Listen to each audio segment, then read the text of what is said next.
See Finance Resources Committee for November 12th, 2024.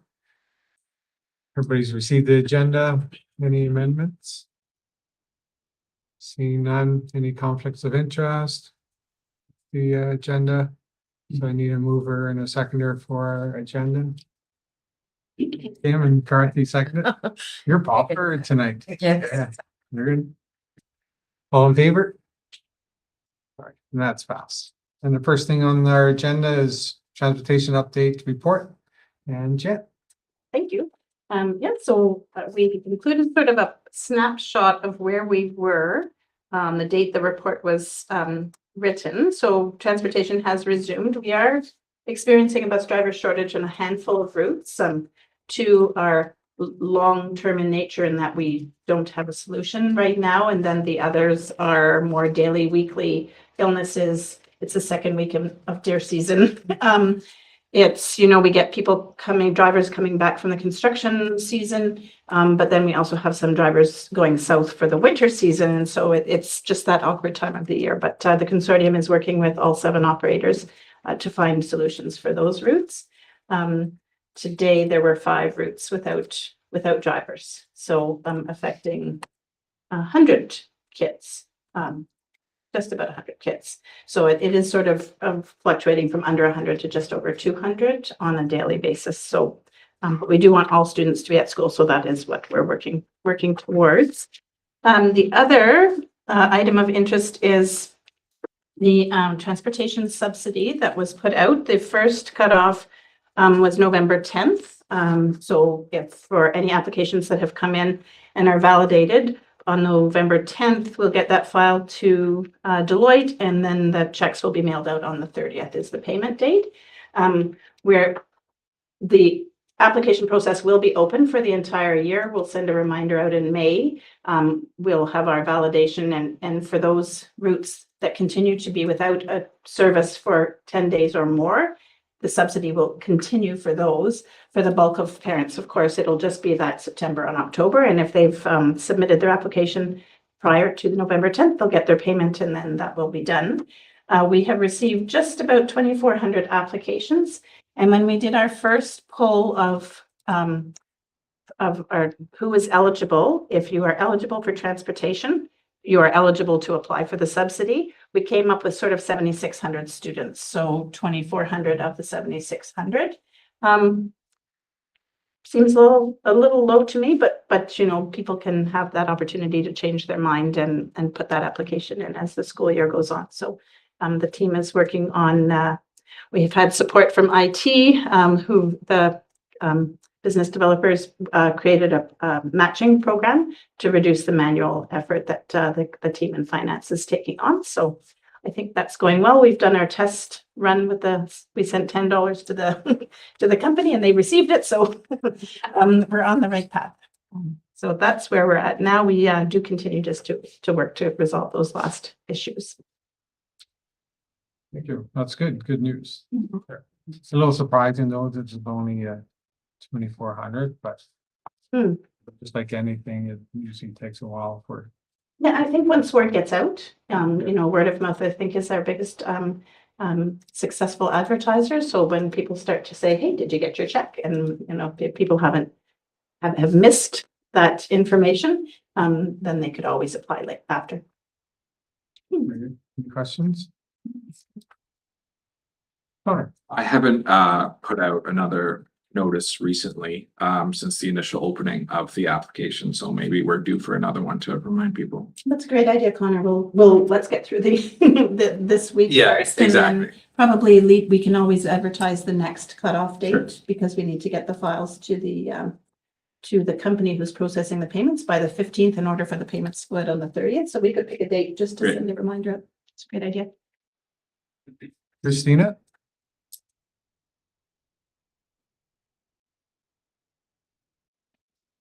You had a question, Christina? I've been yammering away with my microphone off. So when I did the application for somebody else, it was hard to find for them. I had to help them because it wasn't assigned to their child.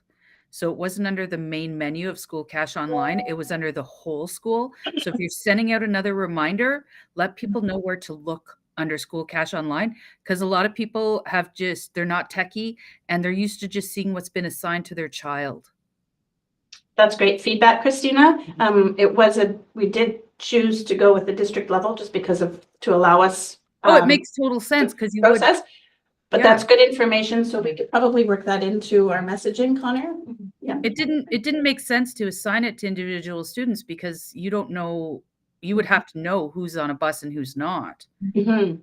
But it is at the general level, so it was difficult for a few people to find, so I helped them out. But yeah, Well- so that's the only feedback I have for that. Other than that, it was a super easy application. Thank you very Oh, much. awesome. And thank you for being helpful and helping those folks out and giving us that feedback, because we can get that out. For sure. Thank you. Any other questions? Yes, please. Thanks, Christina, for giving that feedback. I'm thinking in our next update to families, we can actually put pictures of screenshots of click here, or whatever we have to do to get them to the right spot on the website or within School Cash. Yep. Just some screenshots to show them exactly where to go. That's a good idea. On to the next item. Social media analysis for 2023-24 report. Person. Thank you. One of our priorities always is to increase our enrollment in our CDSB. And, we have a variety of different strategies that we use to market all the great things that are happening across the district. One of those strategies is the use of social media. And what's nice with social media is we have different ways to pull analytics to see what kind of traction we're getting with different posts, year over year, overall results. And so we wanted to bring this information to you because, our marketing strategy directly impacts our enrollment and also impacts our reputation across the district. And so we have some really interesting results here that we thought you would be interested in seeing. We are also, Connor is going to be, who has the expertise in this area, so I'm going to turn it over to him. But I will highlight that one of our next steps is that he's going to present this very similar information and more detailed information to all principals and vice principals at the next CAS ACES meeting in December as well, because the learning that we've done around the RCDSB social media platforms applies to the school-based platforms as well, right? So we want to share the kind of the tips and tricks and the learning around this with them as well to increase engagement at the school level as well. But I will turn it over to Connor to walk us through the report. Yeah, thank you. So yeah, the social media is a great tool in my tool belt in communications, because for us, it is not very costly for us to run. The only time we ran a paid campaign last year was for kinder and secondary registration. So everything else that is done through us is just done through time from me. So moving forward this year, well, I'm going to show you kind of our analytics and from last year and kind of the results that we've seen, and then talking about this year and how the beginning of this year went for our social media strategy. Big pivot there, obviously, and then talk about some next steps there. So in the report, at the end of last year, so throughout the summer, I took our analytics from September 1st to June 30th. So basically the entire school year, and compared that to the previous years. So going through this report, some important things to notice are our total Facebook followers are 6,749 compared to our Instagram followers, which is 1,333. We are looking at about an 85% female audience between the ages of 35 and 54. So moving down, and that's kind of just who our audience is always going to be. You might think, hey, maybe we should try to get a larger male audience and build those numbers up, but I just don't think with our content that's going to happen. So yeah, so looking at sort of our analytics compared to the year before, they're all up, which is great. So last year we received 1.2 million impressions. So compared to a 157,000 reach. So reach is the amount of individuals that have viewed any of our content. And impressions are the total views can be viewed over and over by the same people. So people last year viewed our posts 1.2 million times, which is up 37% from last year. And a big boost in that was due to our organic reach, which was up 76.6%. So we kind of went through and looked at our top performing posts versus our worst performing posts. And I think I can share it up there if you haven't had the opportunity to see it already. So looking at our top performing posts, we can see that we have student staff achievement, feel good stories, smiling faces. All those things are what we are getting feedback on and the sort of engagement that we're receiving that our audience wants to see.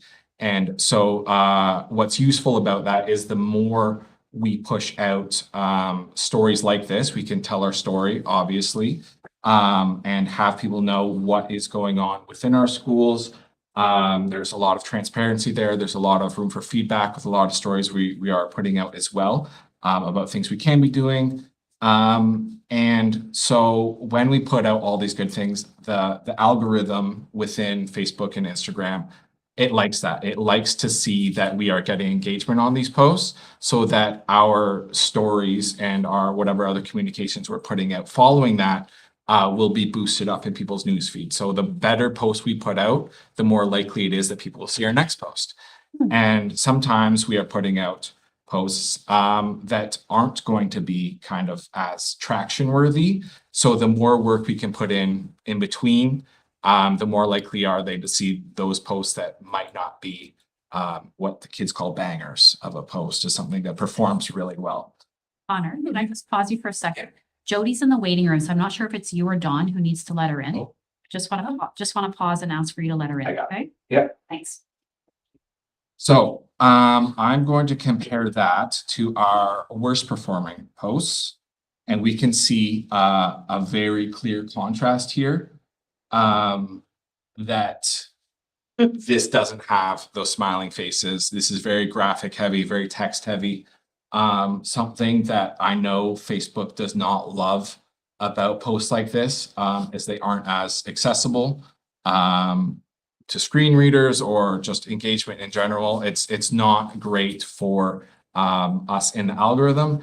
Now, sometimes we're going to have to post things like this. Sometimes an organization shares a poster, an event poster or something with us that says, hey, can you share this for us? I'm going to say yes. We're going to post that. We want that information out there, but it's that work we do in between to make sure that we are being consistent with the rest of our content, where this stuff will get seen, because otherwise it'll just be buried, and then all that work that people are putting in to an event or something like that can be lost. So yeah. Other than that, when we're moving forward and thinking about this year, well, just to preface this is a really good tool for our social media platform this year was we were getting a lot of feedback. And a lot of it was justified feedback. Of course, with anything on social media or on the internet, you're going to get trolls and you're going to get people being rude and things like that. And we have a social media policy and acceptable use guidelines, and we can control things like that. But when people are giving us feedback on there, that can help kind of steer the next communication that needs to come out. So we'll take that information and we'll say, when people are angry about the transportation situation, which they have every right to be angry about it, what sort of points are they missing, or what sort of information do they need from us?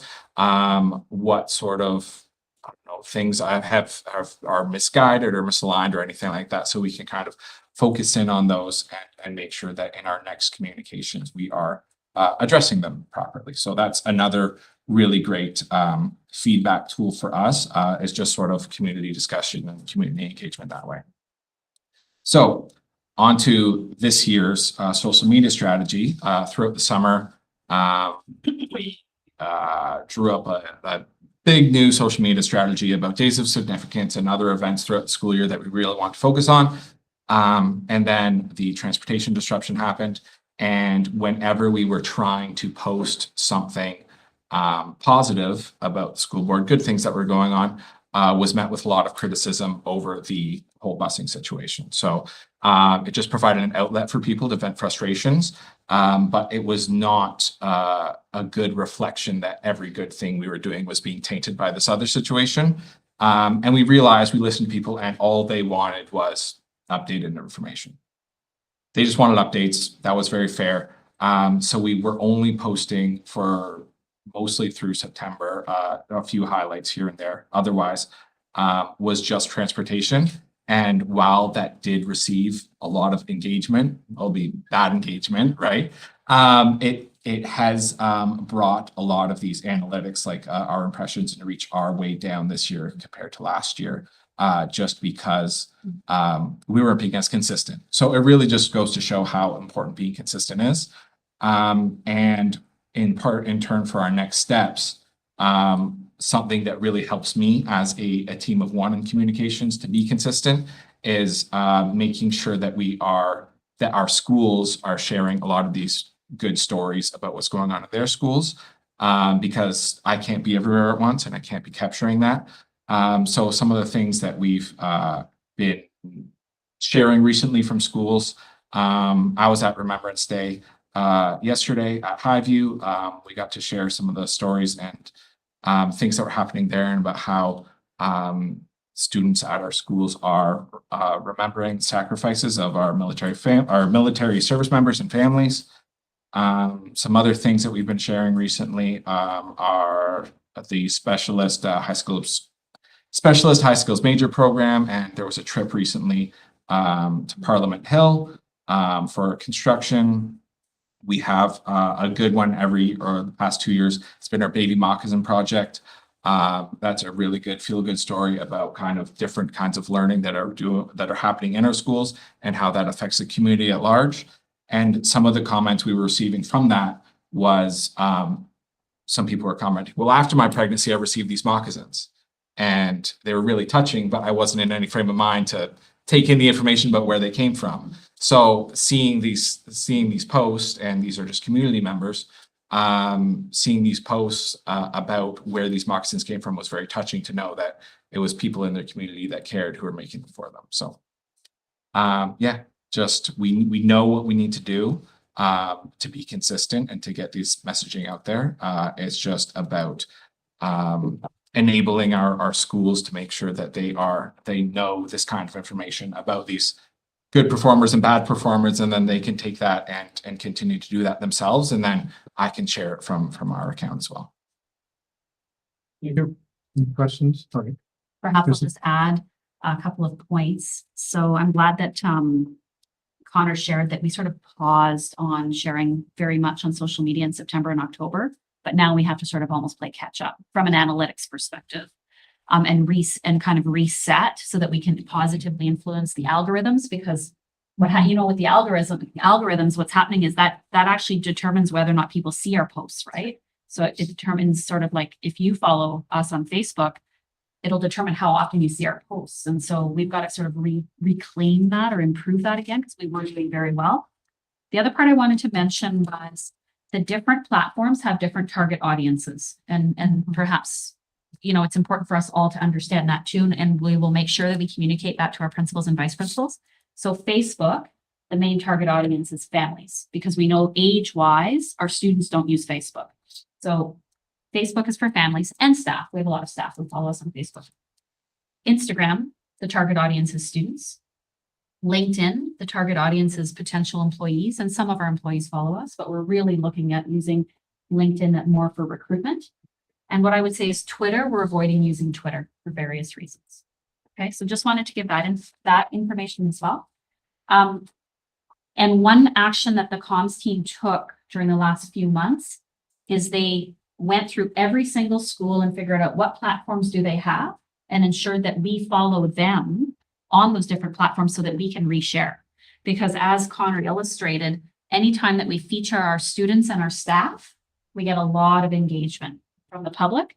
But in order to be able to do that in an efficient way, because he's one person, can't get to all 24 sites and try to physically capture what's happening. We need to follow all of their pages so that we can reshare. And then we need to share the information that he shared about the good posts and the bad posts, right? High engagement, low engagement posts, that so that our schools are also sharing and featuring our students and our staff, and then we will reshare. So they've taken some steps there around, you know, understanding what every school has and making sure that we follow all of those pages so that then we can reshare in an equitable way. So that we're representing the whole district on social media. I just wanted to add a couple of points. Yes. Thank you, Kristen. I have a question. Do we use TikTok? No. Yeah. Just for Yeah. fun activities, people use. Yeah, I think so. I do think there are some concerns around, there'd be concerns around data, like where data is stored and all that. And so from an privacy of information perspective, it's just not, I think there's some issues around TikTok. I think the federal government closed the offices of TikTok in Canada, so you can still use the app. I don't understand why they closed the office, but allow the apps. Anything else? I got a couple of Good. questions. Can you just talk about what organic means? It doesn't mean anything to me. Could you- Right. So Organic, I don't know. what that is. So organic reach is basically the amount of reach we are getting without paying anything. Okay, So this is just sweat equity into the platform. And then paid is the opposite of organic. It's the amount of reach that you're getting gotcha. through sponsored posts, paid advertising, that sort of thing on the Meta platform. So we don't do a lot of paid. It is pretty economical for what you get. It's pretty low cost for the amount of reach you get. But it's not totally necessary for everything. So unless we really have a campaign that we want to focus on, like Kinder Reg, which was a big one for us, there's not really much use between putting money behind a lot of things. So that's where we focus a lot on organic. It's just getting that out of the platform. And do all of the schools have their own No. social media piece? I know the RCI has a lot, so Yeah. and because I follow them, but I Yes. don't follow the others, so I don't know. Yeah, so not every school does.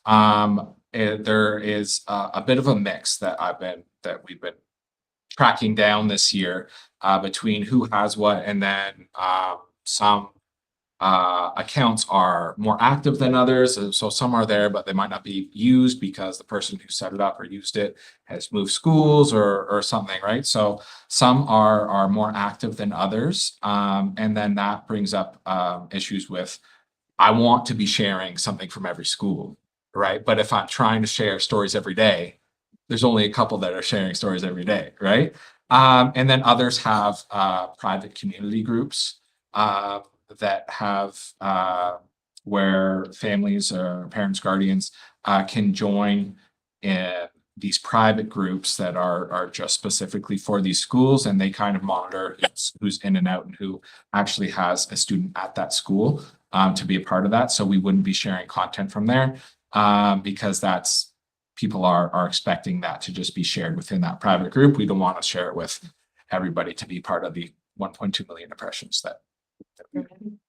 And do you want to say a little bit about the award-winning video that you recently, Yeah, so Steve? So I traveled to Calgary to the Communicators in Education Conference late last month. And our video that we made for Day in the Life of a Kindergartner won a Coupe de Coeur award, which is just sort of just something good that you've done. It's kind of part of your everyday campaigns or something like that, but something that you felt was probably your best work of the year. So That's excellent. Congratulations. yeah. Well done. So are you, Sorry, I just asked, has everybody seen the video? I have seen it. Are you able to play it? How long is it? Oh, it's not very It's short and sweet, yeah. We'd love to see it again. Sure. And we are going to be sharing that award out. Good. Honor and I are meeting tomorrow, and we're gonna work on that. Yeah, and so are we going to kind of revitalize that for our next kindergartner recruitment? Award-winning, yeah. Yeah. I mean, I think it would be useful to not try to reinvent the wheel and to use it again. And so, sure. Mhm. I mean, there's going to be a whole committee to meet on Kinder Reg, I'm sure. But yes, you could highlight it as an Yeah, award-winning exactly. video, right? Yeah. Yeah. This is a day at kindergarten.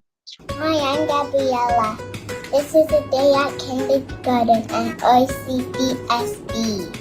I get ready for school in the morning. I take the bus. I trim Christmas shooter on twin day during cheetah. I painted with colors and snow. Kindergarten is so much fun. The things that I wrote were just stamps. This is my art on the wall. My favorite part of family meeting is we sing a good morning song. We learn math on the smart board, learning sight words. Lunchtime. It was too cold for recess. We had a dance party. I like the different PlayStations. This is the nature one. This is books we read with our buddies. We learn our colors and the Algonquin language. Time on the carpet. It's fun to spell with friends. And this is what I made today. I love story time. We get French lessons from Madame. That was a fun day of learning and playing. Time for home. I will be back tomorrow. That's awesome. Yeah, really good. Yeah. Hi, I'm Gabriella. This is a day at kindergarten. So cute. Does she know we want to? Oh, maybe not. Needs to. Yeah. Well, I'll let her mother know. Yeah. Her mother filmed the morning scene before. That's so cute. Oh, I interrupted you. I think that's all the questions I had. Eric, any other questions? Any other videos you want to see that Connor did? Great. Thank you, Connor. Next on the agenda is policy 10 committees of the board. And Susan is going to do that. Trustee Kaiser is not able to join us this afternoon, and he was going to review this. This is a revised policy 10 that sort of a few of us worked on as we were kind of getting ready for our organizational meeting next week. It was shared with the policy review committee, which Kim and Carthy, Christina and Dave and I are on. And we all felt it was perhaps a good revision, but of course it needs to come to the board for approval and review. So this is where we're at. It was in your package, so you had a chance to review it. The key difference really, when you look at it, is that we are looking at collapsing the 3 standing committees into a committee of the whole. Recognizing that each of those 3 standing committees have all trustees on them already.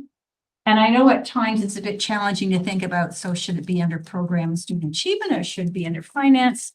So we felt perhaps by taking it and collapsing it into committee of the whole, and of course, remembering we removed the committee of the whole from before the board meeting as well. We thought this might be a logical move. The other piece of it is that the vice chair of the board usually manages and runs the committee of the whole. Without the committee of the whole, that person doesn't have as big a job, obviously. However, by collapsing the 3, we also remove 3 chairs. So there are pros and cons, right, to this one. So that is the key piece. The other items really are cleanups pieces. And you'll see on the first page, for example, we've removed under audit chair of finance and resources, because if we remove that committee, that would no longer be situation. The same with director's review. We took that one out as well. And we've also removed, I believe, the director of education from the Directors Review Committee, which probably makes sense. I mean, we know that he or she will be involved in it, but maybe not particularly on the committee, so that has been removed as well. And Pathways to Thrive was a committee that hasn't been going on for a little bit of time. We did add in, as you know, and I'll come to you in a moment, Christina. We did add in the SAL committee, which was a bit of it was a bit of a change. Previously, as you remember, we were doing it by families of schools, and now we've gone to a more consistent district-wide approach. And then I guess the last piece is on the RCJTC, where the chair of the Finance and Resources would have sat on that. Now it's open to all people, all trustees as well. The other pieces throughout it is really just cleanup and adjusting based on sort of what the committee structure looks like at the beginning. Christina, could I ask you to comment? I know you had something you wanted to talk about. Yes. So oh, sorry. My kiddo just texted me. My brain went sideways. That's okay.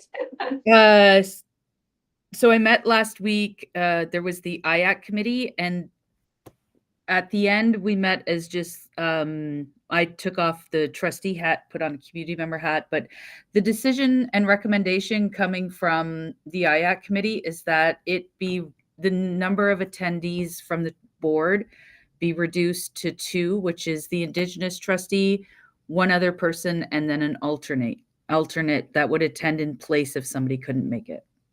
Okay. Okay, that's very helpful. Thank you for doing that. So we could make that adjustment where we have an Indigenous trustee, another trustee, and then an alternate trustee. Is that correct? Yes, Okay. that's the change they're looking for. Okay. And I think the other one that we had kind of lost track of a little bit was the PIC committee, where and PIC is one of the statutory committees that's set in legislation. We had been having 2 trustees on that committee, and in fact, we really only should have 1 and an alternate. So you'll see that change is reflected on that committee piece as well. So I know you had a chance to look at it ahead of time. Questions, comments? Karthi? On page number 205, for the 204 Directors Review Committee, I think still director, it's not there. Okay, so we'll need to remove that as well. Directors.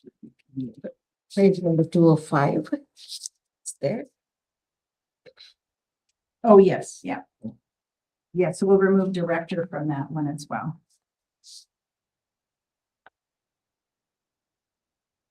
And then, so under Indigenous education, we would also change to 1 trustee and 1 alternate.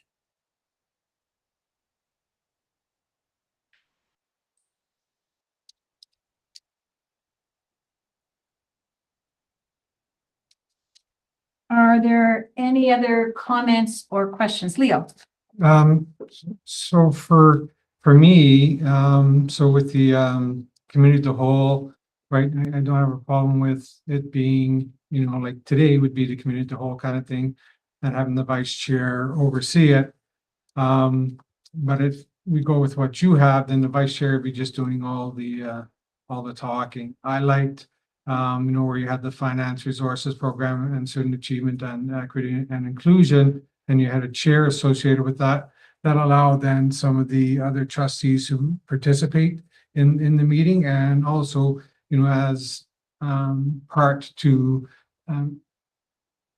just as an experience to lead a committee and be able to speak, you know, in public and just get your kind of like feet wet with a small committee, you know, should you choose to move up.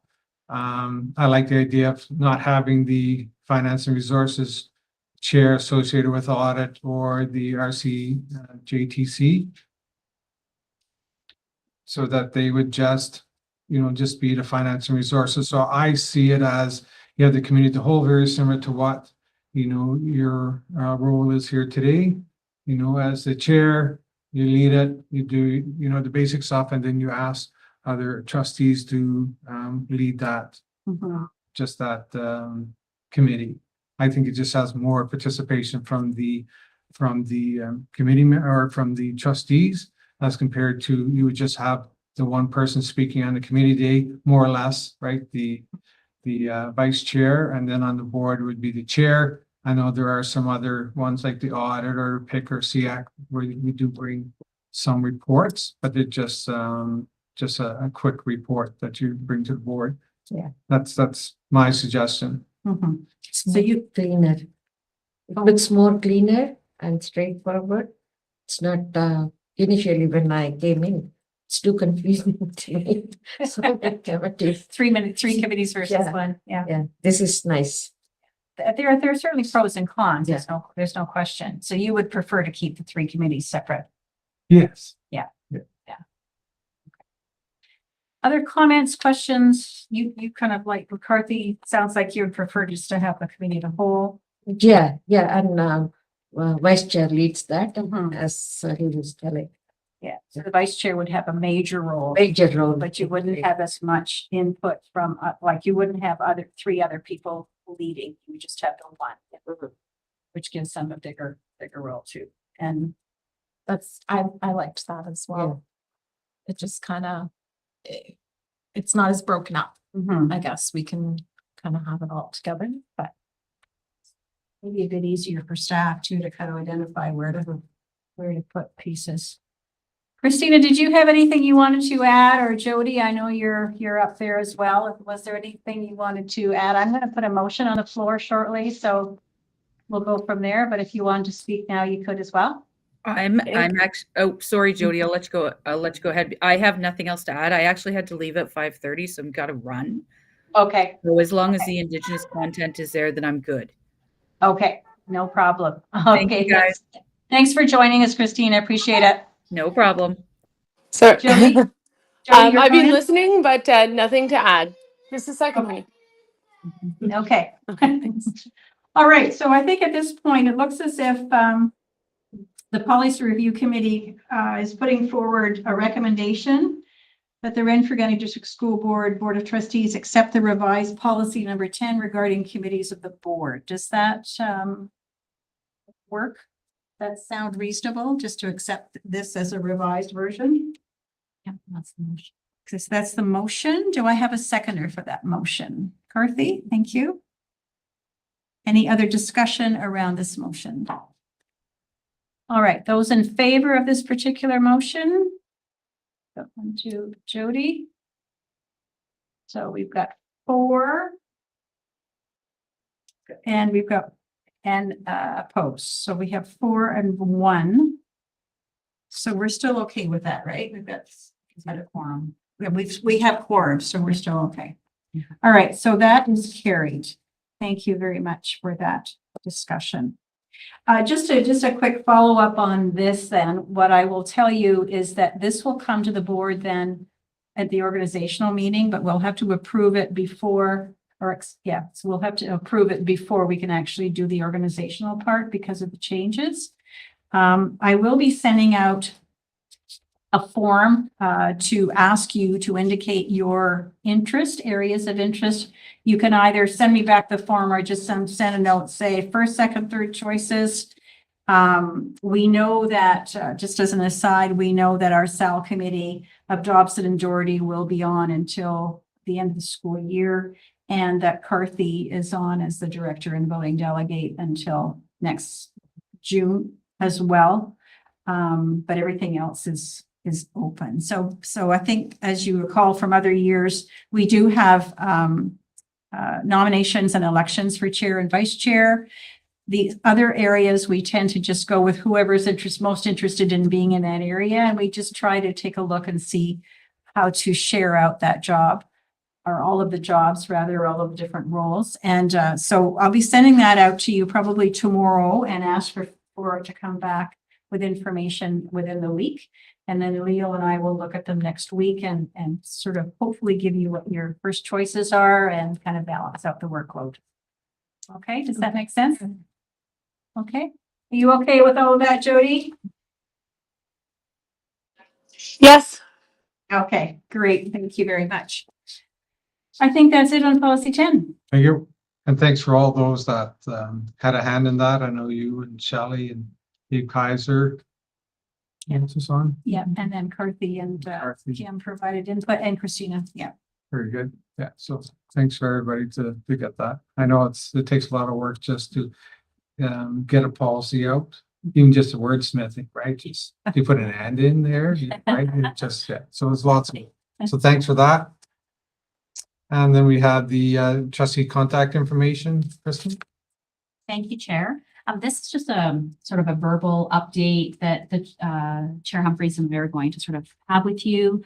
Currently on our board website, under the trustee page, there's contact information for each of you. Some of you have your board email listed and or a personal phone number, and that might be your landline from your home or a cell number at this point.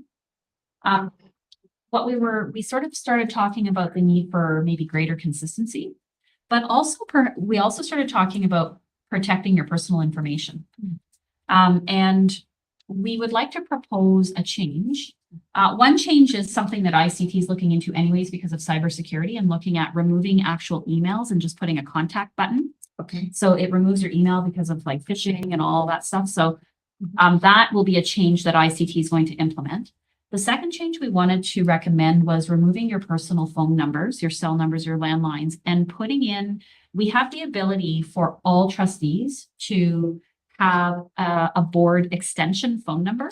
So it would be the board office phone number and then an extension assigned to you. You wouldn't have a phone like to pick up and answer, but it would automatically get answered. You would have your own personalized voicemail, and then the person would leave a message and it would automatically go into your email where you can listen to it from your email.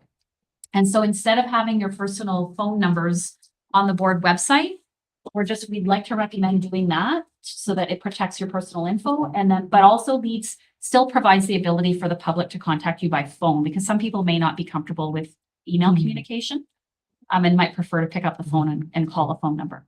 So if you're okay with that, we'd love to be able to proceed with that and get those extensions set up and remove your personal info. Yeah. Does that work for you? Then you can choose which phone you use to call them back, right? But you can also block your personal number. Yeah, I think it's a good idea. A few other boards I know are starting to implement that, particularly with the contact. You actually don't see their email, but you can still email them. But I think the point around the phone number is also a good one, just to make sure that people still can call us by phone, but our number is not all out there. And I think when we actually first came on, we even had our home addresses on the website, which kind of makes me nervous now when I think about it. I'm glad I moved since then, so it's a good thing. So recently we were getting email from you. Yeah, yes, exactly. Jody, are you okay with the idea of making those changes? Yes, that's fine. I don't think my number's actually on any website. So yes, I think that's a great idea. Okay, thanks. Yeah. Yeah, no, I don't believe it is either. I think your email is there, but not your phone number. So this would be another way of making sure people could phone you, but not have your phone number. So I think that's a great idea. Okay, so we will proceed with making those changes. And then we will advise you once the board website's been updated. We'll send you the link and you can see how it's communicated. Okay? Yeah, that's great. Okay, good. Thank you. Okay, have a good night. Is that all that we have for open? Anything else? All right, so we're gonna move into close. So I need a mover and a seconder for that. I'll look at my two trustees. Thank you, Pam and Carthy. So we're in closed.